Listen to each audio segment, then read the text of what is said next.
All right, guys, why is it that people with the worst taste in cars seem to be driving the collector and sports car market on Bring a Trailer? What is the deal with that? We're going to be talking about that while we analyze listings on Bring a Trailer. This is Bid Nerds. The bidding starts right now. Bid Nerds is your YouTube car game show. Yes, it is. Welcome, everybody. This is Bid Nerds. We're coming to you live from the Container Park in downtown Las Vegas. My name is John Polnick. We are here with my partner, Michael Deeb, way on the far side of the screen. And in the middle, that's right, we've got a rock star from RockStar Car Auctions. We have Tony Rienzi. Welcome to the Bid Nerds. Tony, what's up? What's up, Tony? What's up, guys? Yeah, man. Thank you so much for being here and tuning in all the way from the East Coast. We know we kept you up way past your bedtime. Thanks for jumping on, brother. Yeah, man. You're welcome. Thank you. All right. We love having an actual expert on the show. Yeah. What do you got, Deeb? Yeah, JP, fun fact, Tony is good friends with Chris Carmine. So that's how that came about. From Carbine Motors, good friend of the show, and I'm sure he is in the chat. If you are new to the show tonight, you're here to see Tony. You're going, what is this? What we do is we analyze listings on Bring a Trailer, Cars and Bids, sometimes P-Car Market, and the other auction sites. We analyze those listings, and then based on those, based on our analysis, we make predictions. And tonight, the big thing is, asshole cars, man. Our assholes running the show. We have a bunch of predictions to go over from the last episode, and then we've got some really cool cars to talk about after that. So let's get to it. We always start off every episode by reconciling our predictions from the last one. So what was the first car on the list? Tony, you ready? You ready to do this? Yes, sir. He's in. All right, let's do it. Turning it on. Let's go. All right, JP, we're going to circle back to a car that we actually covered on Sotheby's, still rather young, rather new, Sotheby's Motorsport Live Online Auctions. JP, we found a 2012 Lamborghini Gallardo Spyder Performante that has been treated to a manual conversion by the good folks over at three pedal, they're called Three Pedal, and they are specialists for known to do conversion specifically on Lamborghinis. So these guys seem to be a niche specialist who know the ins and outs of adding a clutch pedal and probably a gated manual to your favorite Lamborghini. We've got a V10 with the best suspension, and it's a limited edition. And to boot, JP, this car is still basically brand new with just 4,583 miles on a car that was constructed in 2012. So 570 brake horsepower from a naturally aspirated V10 JP that revs to over 8,000 RPM. All-wheel drive, upgraded suspension, better body work, and now you've got three pedals and a 6-speed manual to drive this car around. The big thing we wanted to see was a low mileage, low allocation, small production run of the Spyder Performantes, with adding a presumably $50,000 or $60,000 manual conversion enhance the value of this already very collectible car.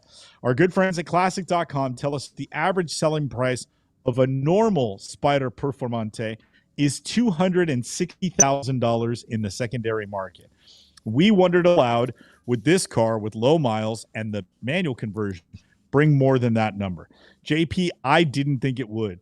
My bid, which turned out to be the highest of our pretty elaborate panel last time, was $250,000, where I thought it would sell for that number. I thought it would get, if it got to there, I thought it might have a chance to sell, I think. Somebody can correct me in the wrong. Maybe I said it wouldn't. Because perhaps these guys were looking for $300,000 or more. JP, you took the under at $225,000. We had Tedward join us as third nerd, remote from his home on the East Coast. His bid, the most bearish of all, at $198,000 at Hammer. And JB from Hippie Sips, JB was in studio with us, and he might make a cameo tonight if we're lucky. JB came in at $230,000. So here we go, Tony. We're going to throw you in the deep end. We've got a really cool, really collectible Spyder Lamborghini. Somebody went and spent the money to do a manual conversion. It's on Sotheby's Motorsport. Sotheby's is basically, pandering to the RM Sotheby's book of buyers. And what a book that is. We make fun of the platform all the time because we don't like interfacing with the platform. But man, the people that are on this list have got to be some of the, wealthiest collectors in the business. So what do you think this car might have hammered for when it closed on Sotheby's just a couple of days ago?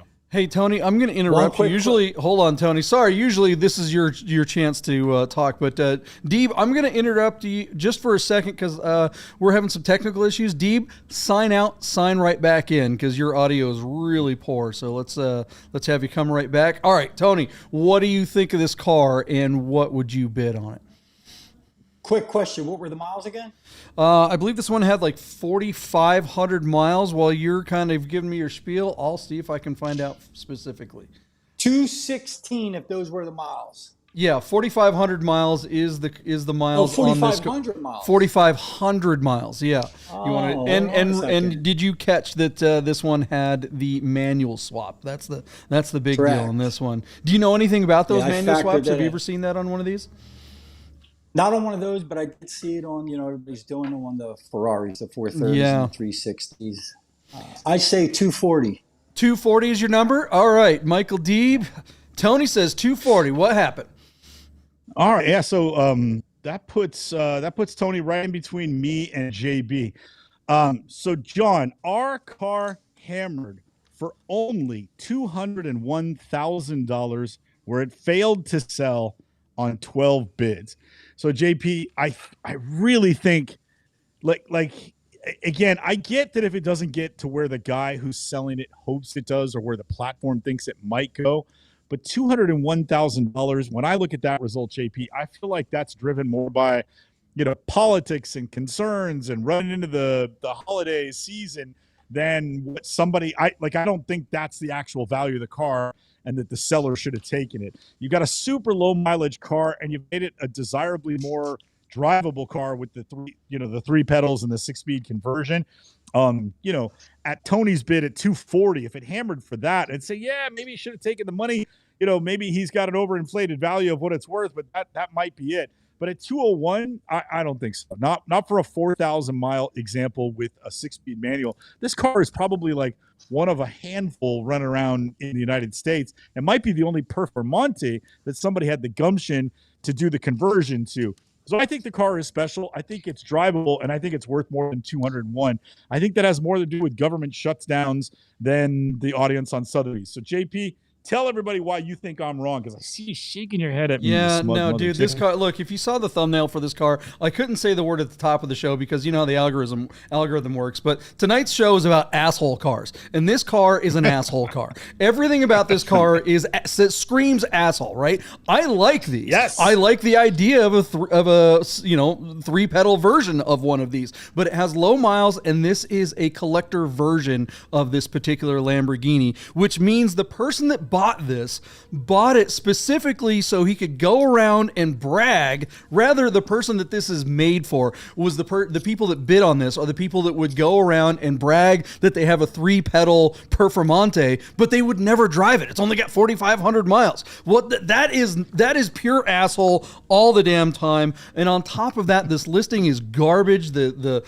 The photos are overexposed. There is no driving video. And Tedward, who is known, our buddy, from the Tedward channel, was on the show. He's the guy that drives everything, and he pointed out there's no driving video. And these 6-speed transmission swaps don't always work well. And without a driving video, we have no idea if this was a good swap or not. Probably doesn't matter because whoever the asshole is wasn't going to drive it anyway. This car was DOA as far as I'm concerned. Now, if it had good assets and a driving video that showed that it did in fact work well and it was on a better platform like BAT, then this car could have had a shot. Tony, what do you think of all that?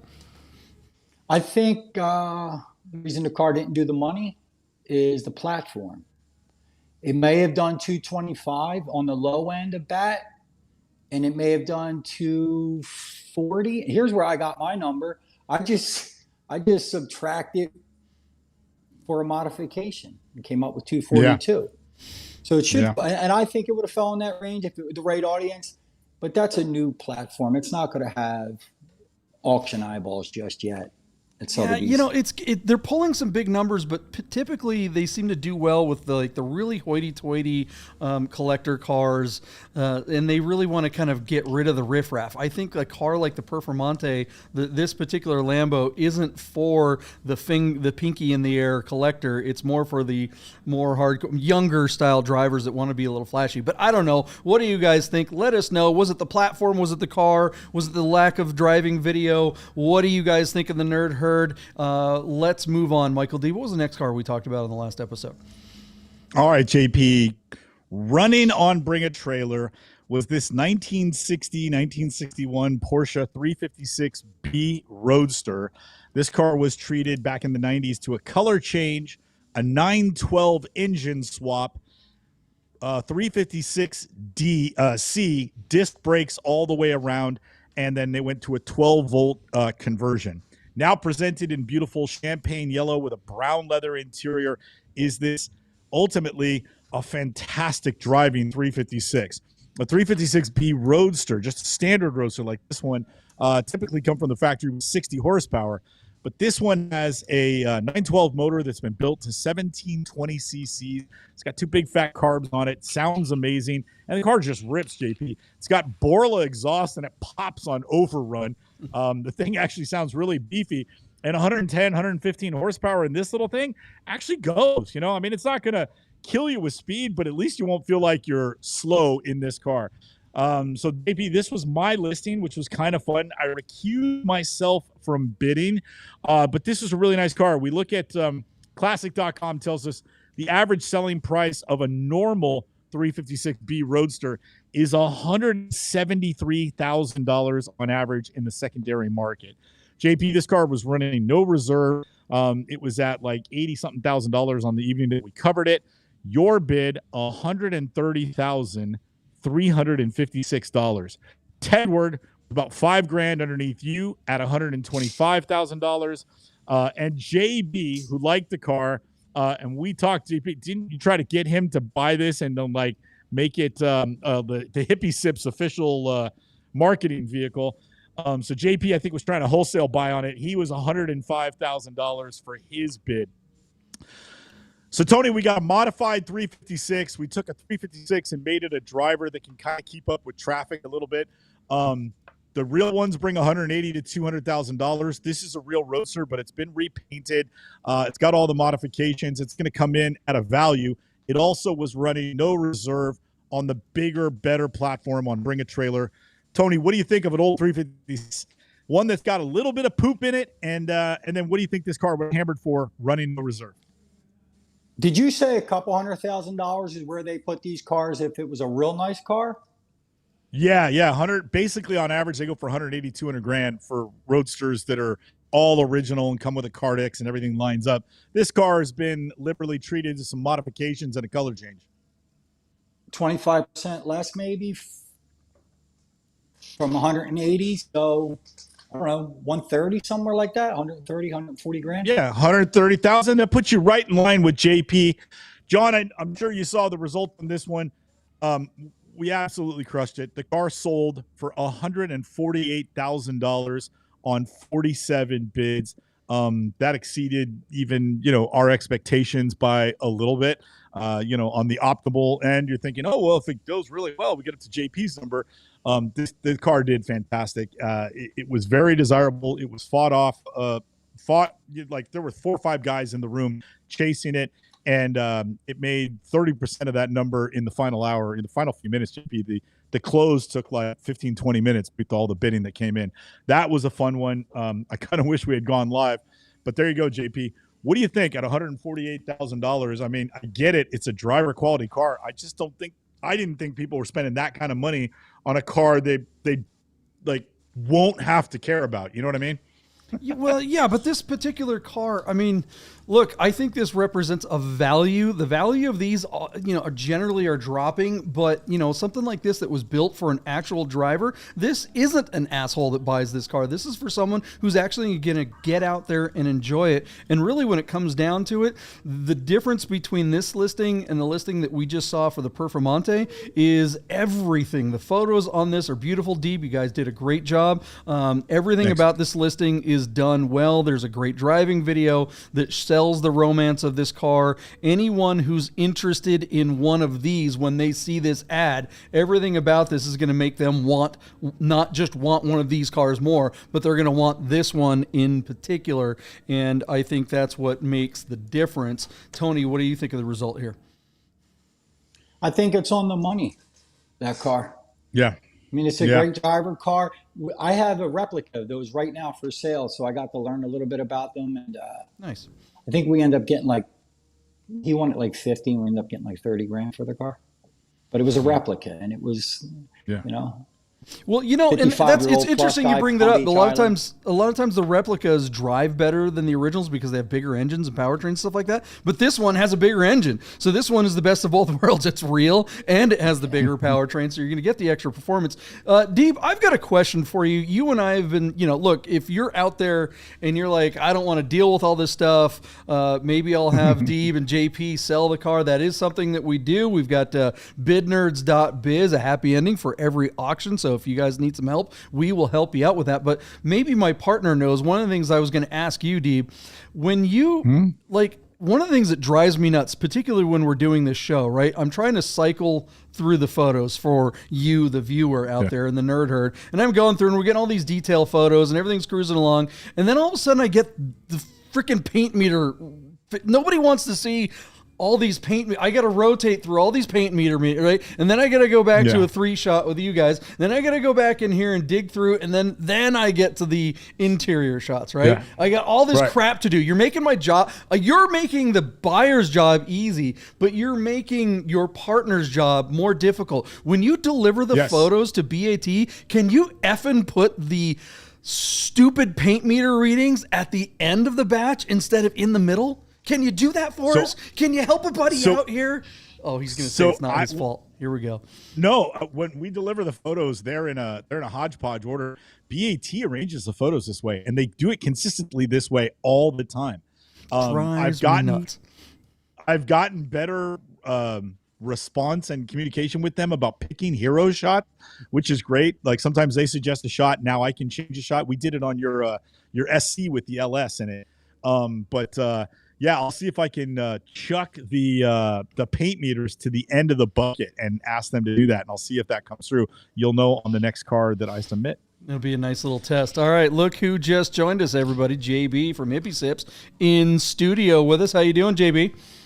Hey, doing well. How are y'all? All right, we're just getting after it. Meet Tony from RockStar Car Auction. All right, let's get back. What was the next car on the list, Michael Deeb? All right, JP, we are going to circle back to another listing of mine, a 2021 Chevrolet Corvette Stingray convertible that was running out of Bring It Trailer. Our car, JP, has 23,000 one-owner miles.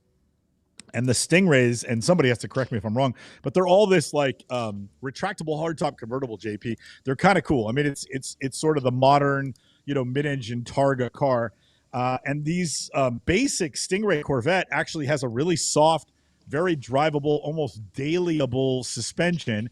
But you have electronic controls on the dash to firm up the suspension and then get after it on your favorite back road. So, JP, we've got kind of a rare shade of the orange. This is a 2LT example, and it's one owner car on a clean California title in hand. I want to say it's special because it's just kind of a cool car, but it's not. There's technically plenty of these out there. This is a domestic car. It's not like a Ferrari or a Porsche where if you scour the marketplace, you'll find 6 of these. If you scour the marketplace, you'll find 16 of these in your region. It's just kind of weird. So we put it up there, JP, and it caught off to a bit of a slow start. And I have to confess, having not sold a lot of Corvettes in my time as a dyed-in-the-wool Porsche guy, I was sweating bullets. I was like, how are we going to get this car up there? But we kept pushing. We kept chipping away. We kept engaging. and then eventually JP the car got there. So here we go. Our friends at Classic.com tell us that the average selling price of a Corvette Stingray, that's all the years combined, from basically 20 or 21 all the way through 25, is $71,000 in the secondary market. I recused myself from bidding, but JP, you came in at $65,000. Tedward came in underneath you at $62,900. And JB, welcome back to the studio. His bid on this car was $57,000 even. So, Tony, have you driven one of the new C8 Corvettes, Z06, ZR1, or even a Stingray? And what'd you think of it? And then what would you give? This is not a low mileage example, but it's a one-owner car. It's very, very clean. It's a slightly unusual shade. We'll throw a bid at this one after you tell us whether or not you've driven and liked the C8 Corvette, now supercar-ish. Yeah, it's a lot of car for the money. Drove the Z06 and the regular one. Yeah. Both were fun. Yeah, badass. I mean, they're not. Yeah. So it's all that power for the price. It's incredible. It just seems like you can't give them away in South Florida. How many miles were on this car? It's 21, you said? 2021 with 23,000 miles on it already, but very clean, not all beat up. Yeah, black cars. I'm looking at it now on the Bring the Trailer. The black cars down here bring like 48, 50 grand retail. So that one did 58 grand. I popped it up. It sounds about right. Well, give us a number. You got to give us a number.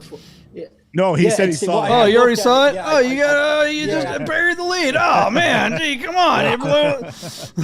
All right, Deeb. Well, what happened? I guess. So here we go. Our car hammered for $58,005, where it sold on a respectable 55 bids. JP, truth be told, the reserve on this car was 60. So I kind of felt that once it got into like $57,600, that BAT was going to sort of help this one cross the finish line. It basically got two more bids after that, and the bidding stopped at $58,005, and a portion of the buyer's fee will be given to the seller to make the seller whole at his reserve. And then the buyer got it for below the reserve price and did really well with the car. So it's kind of a win-win-win all the way around. JB, you got the win on that one, buddy. You missed a Yahtzee by $1,000. Good job. John, what do you unpack from that result? Again, they're just not as rare as we like to think they are. So I feel like that was a very respectable result for the client. You know what I mean?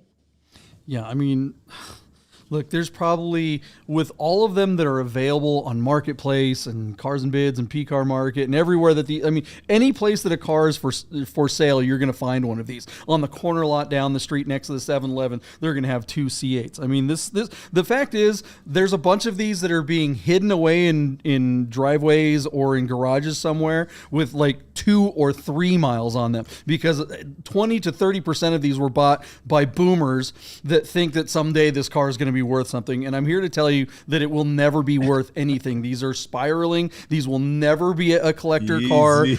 This car is, I mean, come on. This car was manufactured specifically for assholes. There are no 3-pedal versions at all. They had no intention to it. This is not the best bang for the buck. This is the most asshole for the bankroll. JB, what do you think of the result of this car, since you nailed it on your bid? It's a driver's car, right? Is it? That's part of it. There's 2 pedals. How can it be a driver's car? You're not going to keep it for 1 mile for 10 years. You're going to drive it. You're going to have fun with it. Be the asshole. That's fine. You're going to drive it off a cliff is the only place you should drive it. Tony, what do you think of the result of this silly car? I think it's a lot of car for the money. Where else are you going to buy anything 50, 60 grand, have that much fun, and the AC and the windows go up and down, and the thing's not going to catch on fire? That's like going to a steakhouse and they serve you the steak and it's got maggots in it, but it's huge. There's a lot of steak. This is like a 4-pound steak, but it's only $8 at the buffet. It's a rear engine C8. But it's gross. I mean, it's guys, what do you think of the results of this silly Corvette? I actually do think that somebody got a good deal, and these are going to be fun for people who are, well, assholes. They have a word for it. For 2 pedals means you're an asshole. Get out of here. A black on black one of these, JP, with that retractable Shut hardtop. up. It has 2 pedals. No, listen. Move on. Listen, that's the car that should have got the Performante's manual conversion, and now you got a tremendous value. And they don't make a conversion for the C. Has anybody done a conversion for the C8? I don't think it's possible. Somebody will do it. I somebody will literally figure it don't out. think it's possible I because saw, of the. guys, I saw one the other day. I saw one the other day in red. It didn't have that black body line on the side, and it had Yeah. no wing. And it had Mm-hmm. aftermarket wheels. And I called my best friend up and I said, I'm fucking buying. Oh, sorry. Oh, you ruined the show. Okay. First F-bomb of the evening. Yeah. I said, I'm buying show- one of those for the money.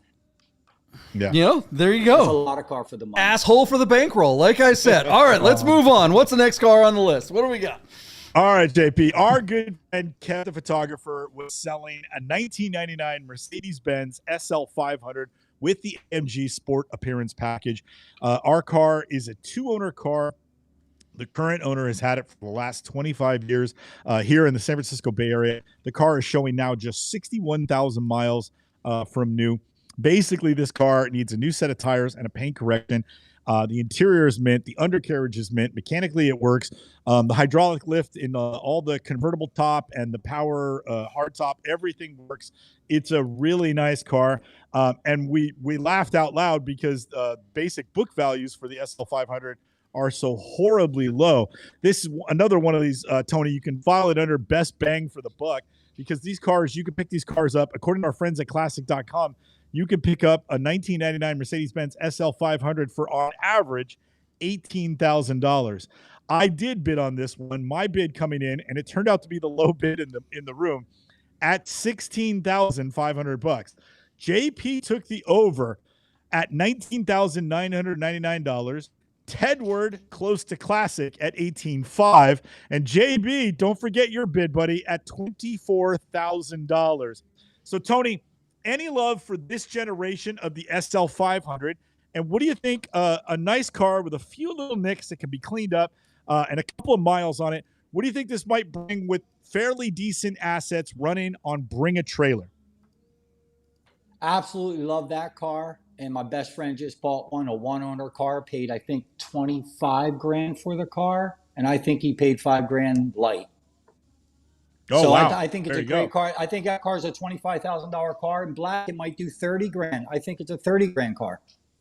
30 grand car. Okay, so Tony likes it as well as anybody, but JB's been hey, JB, don't get high on your own supply, buddy, man. You are hitting the sauce. JB almost got another damn Yahtzee.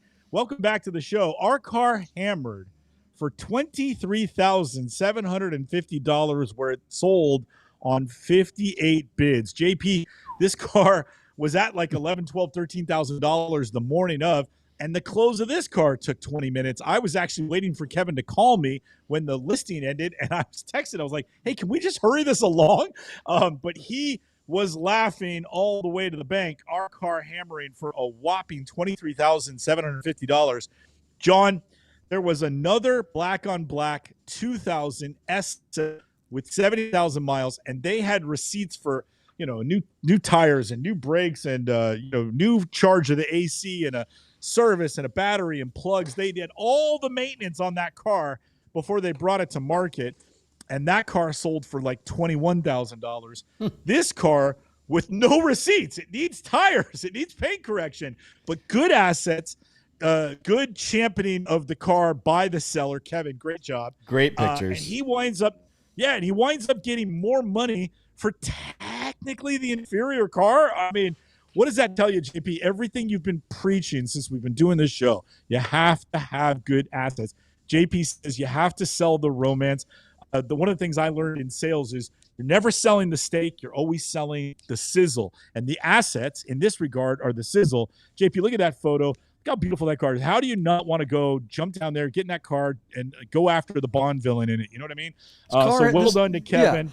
This car has 2 pedals, but it's not an asshole car because it's made to cruise, right? This is the kind of car that you just cruise down the boulevard with the top down and your best girl. I think the fact is, though, if you want to be good at this show, you got to crack open a can of Hippie Sips because, JB, what the hell? How did you call that 2 in a row? Yeah. What do you think of that result before we give Tony the last word? I wish it was my $24,000 that got it.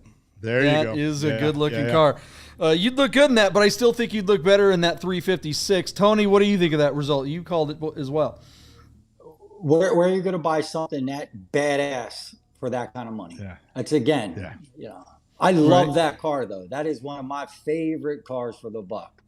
You drive you drive by anyone in this car and they'll be like, that's a cool car, that's a classy car, no matter, it's just timeless, right? You drive by someone in that orange stupid Corvette and 99% of people are just like, oh, what a tool, what an idiot, get out of here.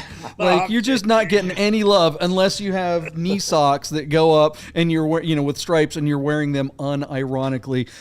Some soy boomer loves that car. All right, let's move on. It is time for a commercial. We've got new bids. We've got new cars to talk about right after this. Don't go anywhere, anybody. Hey guys, you're probably looking at your watch and wondering if Bid Nerds will ever end. So you better talk to our friends at Our Smiths to make sure your Rolex, Tag Heuer, AP, or any fine timepiece is in tip-top shape. Our Smiths, fine Swiss repair.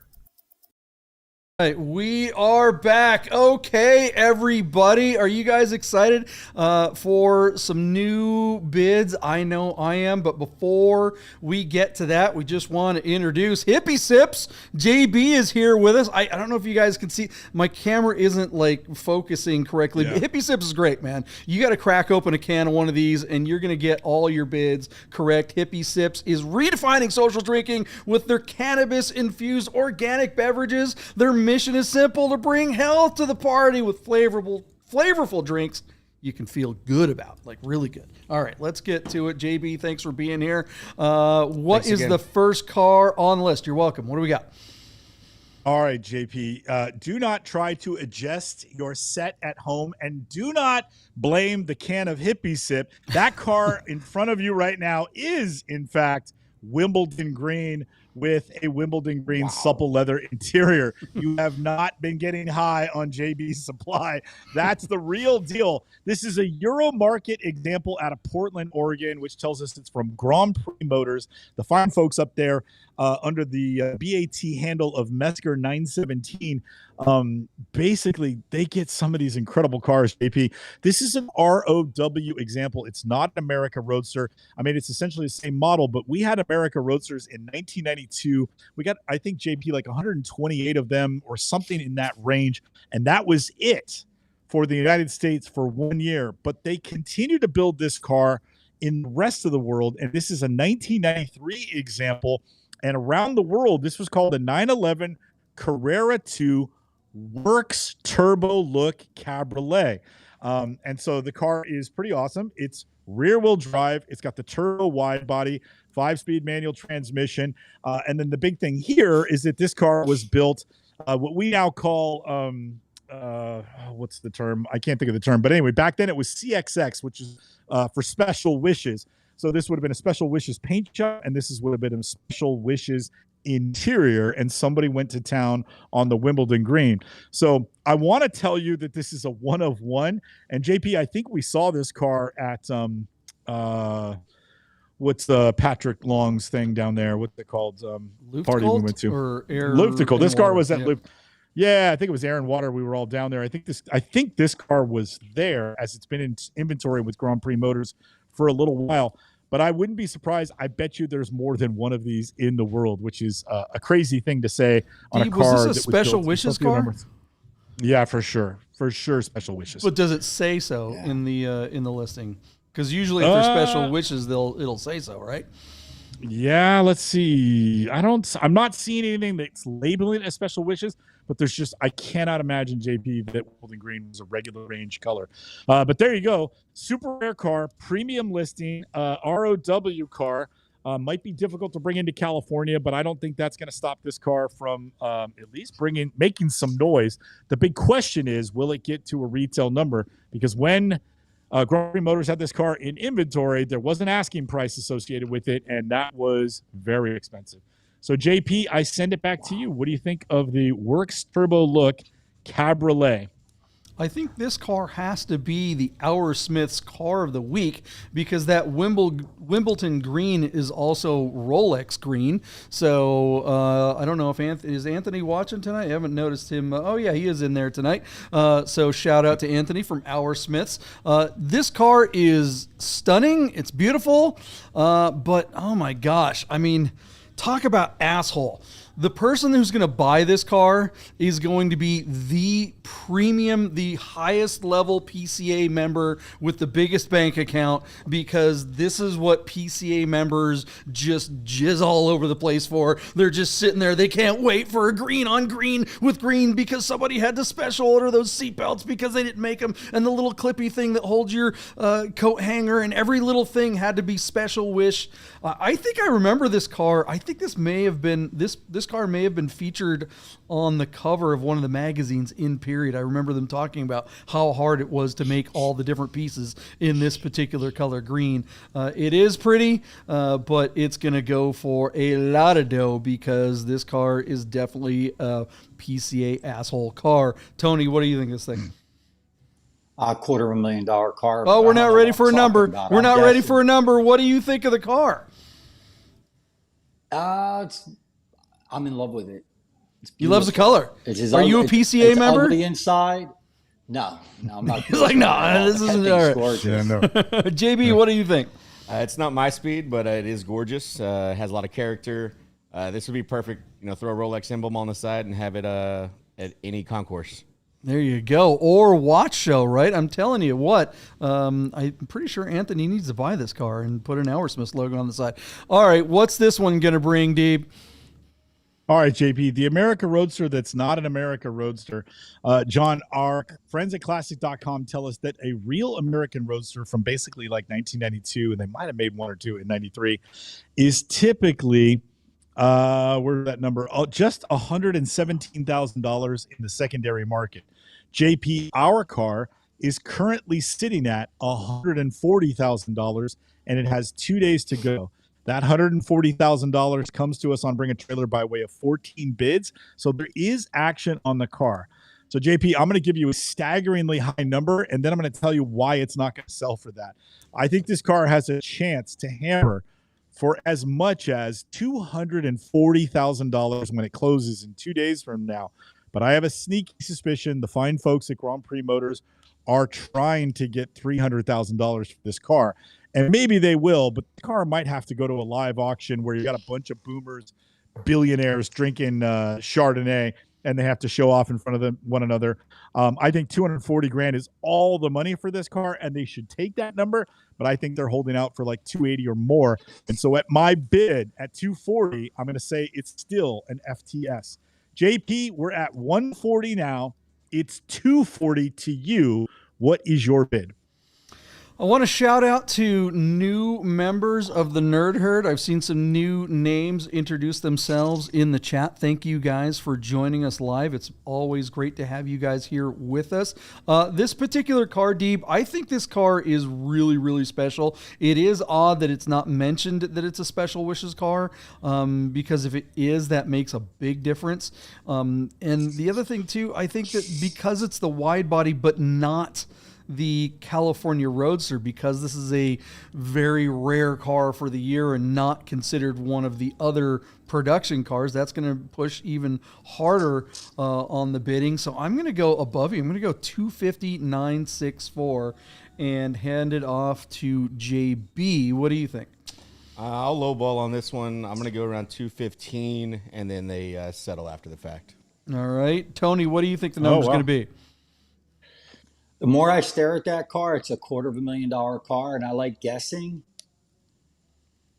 That car's a $250,000 to $300,000 car, and I would not be shocked if that car does $280,000. I'm just doubling the bid. You got to give us a number. So $280,000 is the number. Yeah, 280 is it. That's awesome. He's going after Good it. bid. Okay. Good bid. Good bid, Tony. That's awesome. He's the high man, and he has a chance. He's got a lot of real estate above your bid, JP. So there you go.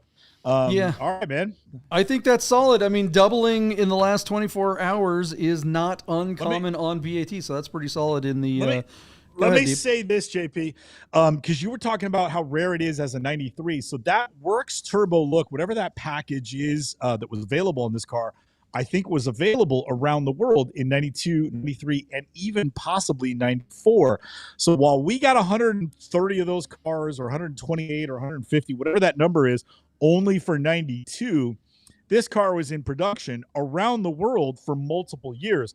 So I'm going to say, JP, there might be 1,000 of these things out there. I don't know what the number is, but I'm very confident it's a lot more than the America Roadster. So theoretically, an America Roadster should be worth more money. But JP, you and I know the America Roadster is probably the best value for a limited production 964 in existence. And Classic.com tells us the average selling price for one is just $117. So this car, even at Tony's thing, I think is still a tremendous value. I think it's a highly collectible car. But anybody out there that's speculating on a model, find yourself an America Roadster, put it back to stock, put it in the garage, and then check on it every month to see how it's gone up in value. Thank the bid nerds later. All right, what's the next car on the list? What do we got? All right, JP, we are going to jump over to cars and bids, and we got a little controversy with Doug DeMiro's site here at the moment. Feast your eyes on a 2021 Honda Civic Type R, but that bright yellow, JP, from the 21 model is a limited edition car, and our car is in limited edition condition, right? It's got just 10,300 miles from new, and it's on a clean Utah title listed on Cars and Bids out of Salt Lake City, Utah. The reason why I grabbed the car, JP, is I was thinking, here's this funny thing where we had this ugly Civic and we had this really cool Type R that came with it, but like too many radiuses, very ugly car. But at the last minute, they made a single color limited edition, and it's bright yellow, and I think it had like 5 more horsepower or something silly. And you'd think that these cars would skyrocket in value. Then Honda came out and made a slightly prettier version of the Civic, like the new generation of the Civic, and then the Type R comes out and it trounces this one. So these cars, while they bring more money than the regular one, they're not bringing $100,000 like your Integra Type Rs, or even the price of what the new generation of the Type R brings. And so I thought it'd be an interesting chance to take a look at this car. Now, our good friend Lucas, the Bid Turn, does great notes for us as we prepare for the show. Lucas tells us that in the comments, the owner of the car confesses to having rebuilt the motor himself and made modifications to the car, but he will not publish any sort of receipts for any of the work that he did or any of the parts that he put in it. So it's coming off slightly shady. And then the other thing that Lucas noticed as he really examined the listing for us, JP, is that the bidding is coming in wild increments. And then he said it's accompanied and finished off by a pretty terrible video to boot. So, JP, this is what I thought was a relatively collectible car. It's on Doug DeMiro's site. But upon closer inspection, there's a lot more questions than answers. And then we have to wonder if that plus the platform is going to hold this car back from getting to the retail value that it should be out. So, JP, we know for a fact from our long history together, you hate numbered editions with a fancy paint job that is no different than the car you can buy that doesn't have the number and the silly paint job on it. So tell everybody why they should run from this bright yellow limited edition Type R from 2021. Deeb is always trying to lead me in. Never lets me have my own take. He always just here's what JP's gonna say. Now I have to come up with something else to say. No, I didn't. Look at this car, you guys. I mean, on paper, I should love it. It's got a hopped up engine, suspension, exhaust. It's got 3 pedals. It's a hot hatch and everything. But this color combination, yellow on red, I mean, it just looks like, I don't know, Ronald McDonald ate a Big Mac and threw up all over his yellow onesie. I mean, this is just the ugliest car I think I've ever seen. This is pure asshole spec. I hate this thing. I don't care if it drives great. JB, what do you think of this car? I'm going to back you up on that because there's no way I'm driving around the McDonald's mobile. Yeah. How about you, Tony? What do you think? I don't even know where to start. Tony's like, I just threw up in my own mouth. Yeah, I'm afraid to offend. I'm trying to think if any of my friends own one. This is date rape at the Wendy's. All right, what is this thing gonna bring? Oh man, I just scrolled down, JP, just to look at the thumb for the video, and it looks like it's so washed out. It looks like it was taken with somebody's cell phone that's been in their pocket for 5 years. You know what I mean? It's like a flip phone or something like that. They got their razor and they're shooting it. Yeah, this. Oh my God. Is somebody going to buy this? I mean, oh, dear Lord. Yeah, I think somebody is actually, and that's the thing. So Basically, they changed the turbocharger and put like forged pistons and better injectors and exhaust and downpipes and all this stuff. I mean, the guy went after it. I'm guessing this little thing probably makes 450 horsepower to the dang tires. It probably rips. But again, he's not disclosing enough information. And why would you trust a DIY guy to build a car like that in the garage? You're not going to give him retail for that car. So according to our friends at classic.com, and this is where it gets kind of interesting, JP. Basically, a Civic Type R from that generation is a $34,000 conversation. Classic doesn't have a column just for the limited edition, but if I just isolate the 21 numbers, you can see some Type Rs that are in that range. And so on average, these Type Rs with the limited edition from 2021 bring about $50,000 or $55,000. JP, this car is already sitting at $38,000 and it closes tomorrow, but that comes on just 5 bids, and there's a lot of shady stuff happening there. So the question is, will it bring much more money than 38? I do think he'll get a couple more bids, but I don't think he's going to get up into that $50,000 to $55,000 range. And Tony has already taught us that sometimes when you modify a car, you can take the amount of money that you spend on modifications and subtract it from the actual retail value, because the mods hurt the value. We do see that time and time again. JP, we're at $38,000 now. It closes tomorrow. I think this car hammers for $43,000, but I don't think it sells for that number. So $43,000 to you. I am shocked that assholes have even bid this thing up to $38,000. Look at the ground. There's oil spots everywhere, people. Why would you bid on this car? This is just a train wreck. This is what the F, cars and bids. Yeah, I'll give it $39,999. I don't think it breaks 40. JB, what do you think? I'm right there with you. I'm gonna go $39,450. Squeeze in underneath there, and we'll see what happens. Nice bid. All right, Tony, how about you? I just don't think it brings a real bid over $40,000. So 39. 39. 39 even. This might be the thinnest margin we've ever seen on bids on a spread of bids on the show. It's so true. It's going to be down to dollar bills to see which one of us win this one, but I think we're all on the same page. We'll all be shocked if some asshole spends way more, any more than $40,000 on this thing, except for Deeb. All right, what's that? A cars and bid auction that pares down to a penny toss. You know what I mean? Like, I'm like this much closer, you know? Like, jeez. All right. We'll throw in 2 Big Macs and a thing of fries that go with it. All right. Yeah. What's the next car on the list? We still got some time. What do we got? All right, JP. I found this little car on Bring a Trailer, and I couldn't resist. John, do you remember when Mazda made the RX-8? Look at this 2010 Mazda RX-8, and it's the R3, which is kind of like, the sporty version of the car. 6-speed manual, and the big news, JP, just 10,000 miles on the odometer from new. Listed out of Lakeville, Connecticut. Low miles, and let me go in case you forgot, JP, because I'm sure it's been a minute since you read a Car and Driver. The R3s had Bilstein shocks. They had urethane foam-filled front suspension cross members. The 19-inch wheels on these cars were forged aluminum alloy. You had a unique front bumper with a different lower splitter. 6-speed manual, shorter final drive ratio.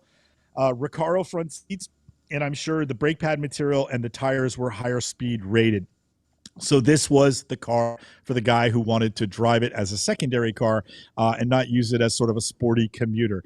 JP, these cars never really caught on. They never enjoyed the same success or cult following as the previous generation RX-7 did. Certainly wasn't as pretty a car, and I'm sure it didn't perform quite as well. But if you did like this car, if you still thought rotaries were cool, this was essentially the one for the guy who wanted to go out and drive it.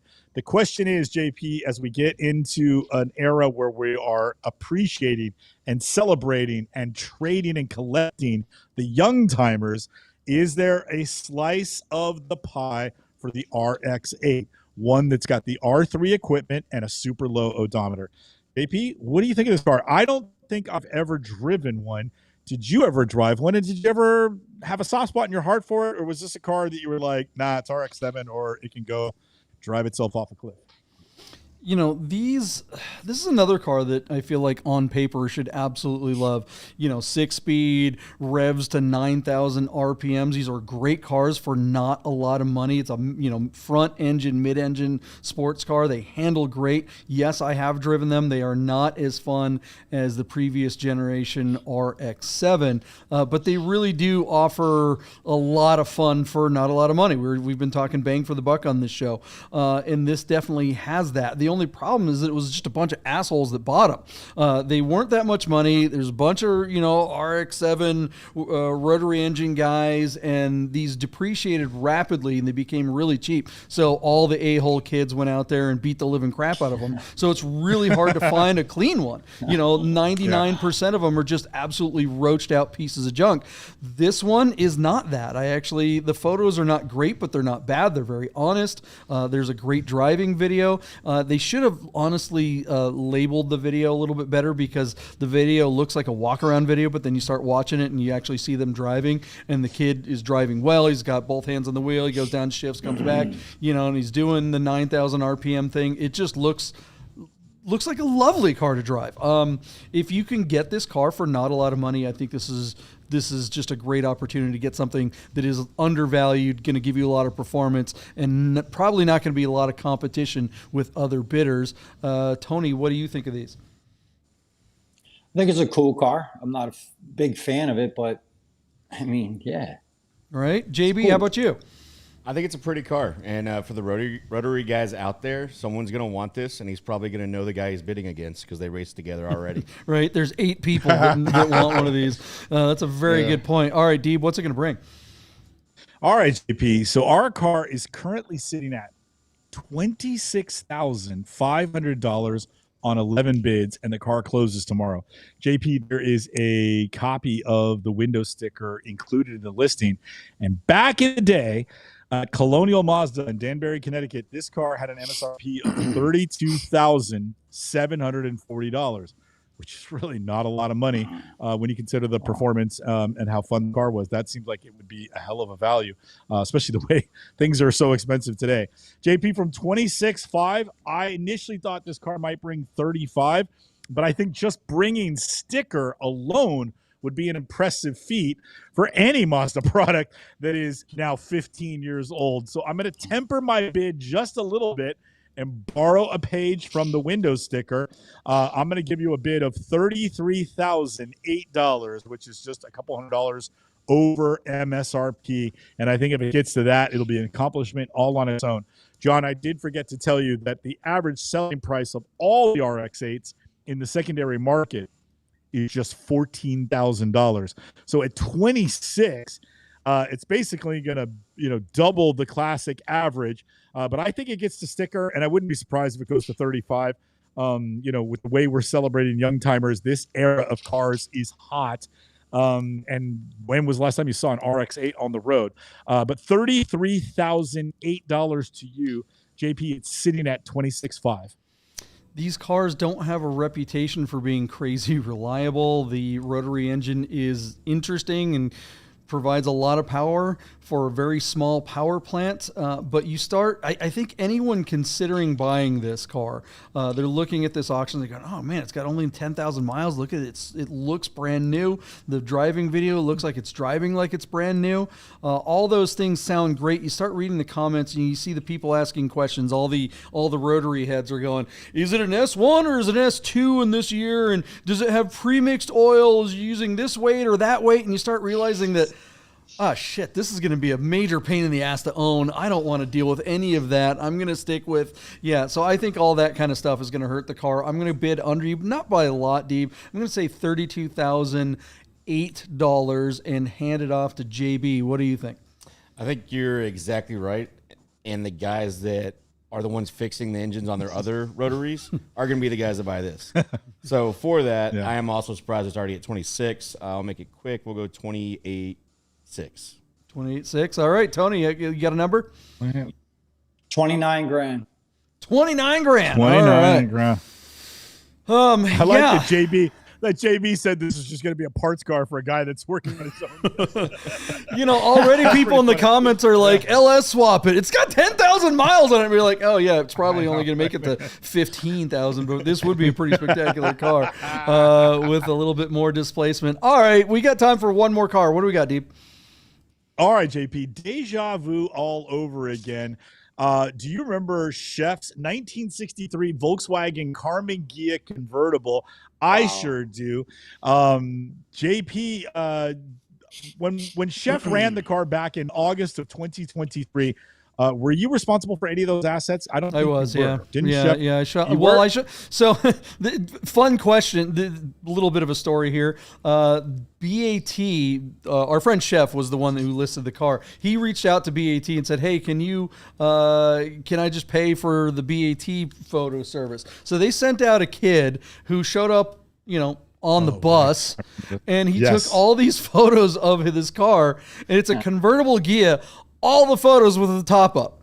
So Chef sends me the photo book. He's like, "Hey, I'm going to submit these." I'm like going, "What, dude? Where are the pictures with the top down?" He's like, "Oh, you didn't take any." I'm like, "Oh my god!" So I wound up going out and taking a bunch of new photos to trying to match the other ones. So I took all the photos with the photos with the top down. These are not my photos that we're looking at. Go ahead, tell us the rest of the car stuff. Yeah. So Chef sold that car back in August of 2023, and the owner of the car has now brought the car back to market to bring a trailer out of Oxford, Maryland. So Chef sold the car out of Vegas, and the car went to Maryland. 1963 Volkswagen Karmann Ghia convertible with some modifications. JP will kind of get into it because John knows the car a lot better than I do. I saw it a few times in person. Chef is a dyed-in-the-wool VW head and has some very collectible cars. This car was really, really immaculate. And JP, I'm just going to sort of spoiler alert. When he sold the car back in August of 23, Chef sold the car with JP's photos for $60,000. So this guy's got the car now. It's got 4 days to go, but his current bid is only $10,063. JP, I don't think he's going to get what he's paid for it out of it. And his assets, of course, aren't nearly as good, which is kind of a bummer because it's such a special car. But JT, tell everybody like some of the modifications and how cool this car is. I love the colorway, the black with red and the Fuchs. It's a really, really dope car. It's kind of fun that you found it and it's come back to market. So thanks, JP, for catching that. That was a good ad. But tell everybody why Chef's car was so special. I mean, this thing, the engine in this car is just, it had a hopped up, like I want to say a 2100 or 19 something. This thing freaking rips. This car, it's interesting, Deeb, you had that beautiful 356 Roadster, and that car sold for 100 and what was it, 150 and change? Yep, 150. 150. Yeah, and this car selling for $60,000 a couple of years ago was the most expensive Karmann Ghia on BAT ever. And as much as I love 356s and as much as I prefer Porsches over Volkswagens, and I really don't like Volkswagens that much, I would way rather have this Ghia than that 356. This thing drove spectacularly. It really does feel like a car that Porsche would have made in period. Look at the Fuchs, look at all that fun stuff. This car needs nothing. It's just absolutely immaculate. The funny thing was BAT, I think, gave him a reserve of something like 25 or something like that. They were fighting him tooth and nail, and I'm like, bro, it's going to be fine. And he took my word for it. That said, it is, here it is. We are in October of 25. That's a lot different than June or July of 23. JB, what do you think of this car? It's a gorgeous car. He's going to drive it right back into that barn, and he's going to enjoy it for another 5-10 years. Right? I mean, there's no more miles. It has the same. I don't know if this new owner put any miles at all. It says 7,000 miles. I don't know. Did he drive it at all? Tony, what do you think of it? I don't know that car, man. I don't like it. Nah. He's just like, I don't like it. All right. Well, we'll just. I don't even know where to start with it, guys. It's gorgeous. Like if you just want to have a cool car to look at. What's to figure out? It's a convertible Ghia that's slammed and beautiful and perfect and Fuchs wheels. That's classy. That's just a classy car. But these are horrible, horrible photos. I mean, this is just absolute dog crap photos. And it's really sad because we know how much this car has from a potential. Deeb, what do you think this particular listing is going to bring for a car that we know is worth 60 grand? Tony, the VW love is a West Coast thing, man. That's you got to come out here and have a can of Hippie Sips on Haight Street and watch the VWs go by, and you'll be like, okay, I get it. And you'll be like, all right, man, I totally understand that, Deeb. And that's how you got to cruise the wonder of this thing. I love them, but I can't get this one for some reason. I love the Ghias, but I'm like, why is this off for me? I don't know if it's because it's slammed or the wheels or the interior. Red leather and the banjo steering wheel and the beige, square weave carpet, got chrome Fuchs. I mean, this car is a vibe. It's a whole vibe. JP, our friends at classic.com remind us that Karmann Ghia convertibles basically only go for $28,000 in the secondary market. That's for 63s. The younger ones obviously don't bring nearly as much. Chef sold this car for 60 a couple of years ago with JP's help. But John, our car is sitting at just $10,063. Got 4 days to go. I think you'd be lucky to get to my number. And my number is not my number. I'm borrowing the 63 number from classic.com. I'm going to say this car has a chance, if he's lucky, to get to $28,000. But I have no idea if he's willing to take a $32,000 bath on this thing and let it go for that number. But I don't see him getting anywhere near the number Chef got for the car, especially with these assets.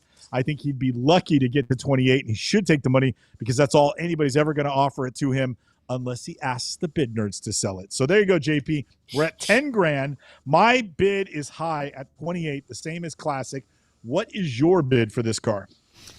This video that we're showing is my video. This is not the video that's in the listing. I went to the old listing, and here's our good friend Chef, the ultimate asshole, driving around Red Rock. He'll be the first to admit. That's right. He is just hanging on for dear life.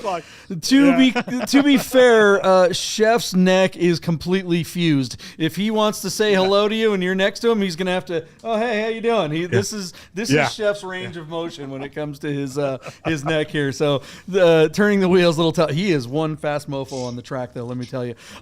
This car is gorgeous, but yeah, this is just the wrong time of year. Everything about this is just working against it, unfortunately. I don't think this car is going to make 30, so I'm going to say 29,999 and say it fails to sell.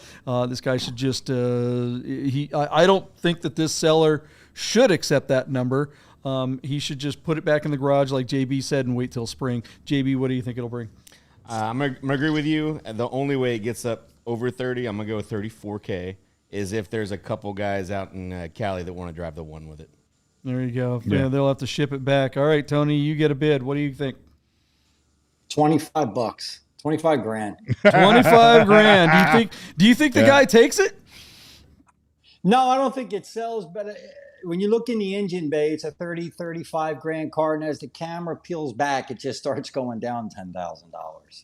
I love the analogy. I love it. Man, brutal. Tony's so good. Tony, that's good stuff, man.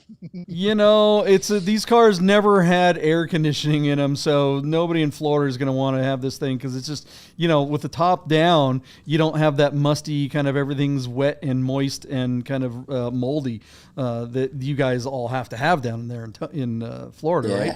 If the car doesn't smell like mold, it's just not good. It's got to have a little DNA going on there. All right, guys, that's it. That's all the cars. Thanks for hanging out. JB, thanks for coming in studio again, bringing us a bunch of Hippie Sips here. You guys, if you want to get yourself a can of Hippie Sips, go to hippiesips.com. Is that right, JB? That is correct. Check your local listings for legality. I'm sure that not all states allow that stuff. 27, and contact your congressman. We are arguing in Washington, D.C. as well. Awesome. All right, Tony. JB wants everybody to know not all states sip alike. That's true. Tony, how do we find you on the interwebs? What's your story? So Instagram, Tony_Rienzi, Rienzi. And then we got two websites, RockStar Auctions.com and BocaSuperCarMarket.com. Fantastic. Nice. Everybody check him out. Nice. If you guys need to get some lots swag, of exotics. Get really yourself cool cars, get yourself some Bid Nerd swag. We've got the link in the description below. Check out all the different things you can get, from shot glasses to cozies to t-shirts and hats. You can only get a Yahtzee cozy though if you get a Yahtzee. All right, guys, that's it. That's the show. Thanks for hanging out. We'll see you guys Sunday night. Bye.